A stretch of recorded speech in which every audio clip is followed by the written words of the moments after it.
Hi guys, India Australia 4வது test போட்டி பரபரப்பாக நடந்துகிட்டு இருக்கு. முதல் நாள் இன்னிங்ஸ் முடிவடைஞ்சது. அப்போ பார்த்தீங்கன்னா ஆஸ்திரேலியா 6 விக்கெட்டுகளை இழந்து 350 ரன்களுக்கு வச்சிருந்தாங்க. 2வது நாள் ஆட்டம் தொடங்கப்பட்டது. அதில் ஆஸ்திரேலியாவோட ஆதிக்கத்தை இந்திய பவுலர்கள் பார்த்தீங்கன்னா 2வது நாளில் தங்களோட கட்டுப்பாட்டுக்குள்ள கொண்டு வந்தாங்க. இதனால ஆஸ்திரேலியா பார்த்தீங்கன்னா அடுத்த 120 ரன்னுக்கெல்லாம் 4 விக்கெட்டுகளையும் இழந்துட்டாங்க. முதல் இன்னிங்ஸ்ல ஆஸ்திரேலியா 474 ரன்களை குவித்தும் இருக்காங்க. அதை தொடர்ந்து இந்தியா பார்த்தீங்கன்னா களமிறங்கியது. இதுல ஜெய்ஸ்வாலும் ரோஹித் சர்மா வந்து ஓப்பனராக களமிறங்கினாங்க. வழக்கம் போல தொடர்ந்து ஃபார்ம் அவுட்ல இருக்கக்கூடிய ரோஹித் சர்மா பார்த்தீங்கன்னா 3 ரன்னுக்கெல்லாம் அவுட் ஆகி அதிர்ச்சி கொடுத்தாரு. அதை தொடர்ந்து ஒன் டவுனா KL ராகுல் களமிறக்கப்பட்டாரு. ஏன்னா சுப்மன் கில் இந்த டெஸ்ட்ல களம் இறங்கல. அதனால ஒன் டவுன் இடத்துல KL ராகுல் களம் இறங்கி 24 ரன்னுக்கெல்லாம் அவுட் ஆகி வெளியேறினாரு.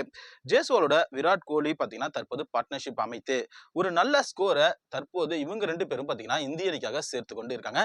தற்போது இந்திய அணி பார்த்தீங்கன்னா 129 ரன்னுக்கெல்லாம் 2 விக்கெட்டுகளை இழந்து நல்ல நிலைமையில ஆடி வருகிறது. இந்த முதல் இன்னிங்ஸ்ல ஜஸ்பிரீத் பும்ரா தான் ஆஸ்திரேலியாவுக்கு எதிராக 4 விக்கெட்டை எடுத்து அசத்தியும் இருக்காரு. ரவீந்திர ஜடேஜா 3 விக்கெட் எடுத்து அசத்தியும் இருக்காரு. இந்திய பவுலர்கள் தன்னுடைய சிறப்பான ஆட்டத்தை இதுல வெளிப்படுத்தியும் இருக்காங்க. இந்த போட்டியை வெற்றி பெற வேண்டிய கட்டாயத்துல இருக்கிறதுனால தொடர்ந்து பாத்தீங்கன்னா இந்திய அணி அதிரடியான ஆட்டத்தை வெளிப்படுத்தி வருகிறது. 30 ஓவருக்கெல்லாம் 129 ரன்களை குவித்தும் இருக்கிறது. இன்றைய ஆட்டத்துக்குள்ளேயே ஆஸ்திரேலியாவுடைய இன்னிங்ஸை நிறைவு செய்ய வேண்டும். 400 ரன்களுக்கு மேல இந்தியா கண்டிப்பாக எடுக்க வேண்டிய கட்டாயத்திலும் இருக்கிறது. இது போன்ற கிரிக்கெட் தகவல்கள் உங்களுக்கு உடனடியாக தெரிஞ்சுக்கணும் அப்படின்னா நம்ம சேனலை மறக்காம சப்ஸ்கிரைப் பண்ணிடுங்க. தேங்க்யூ.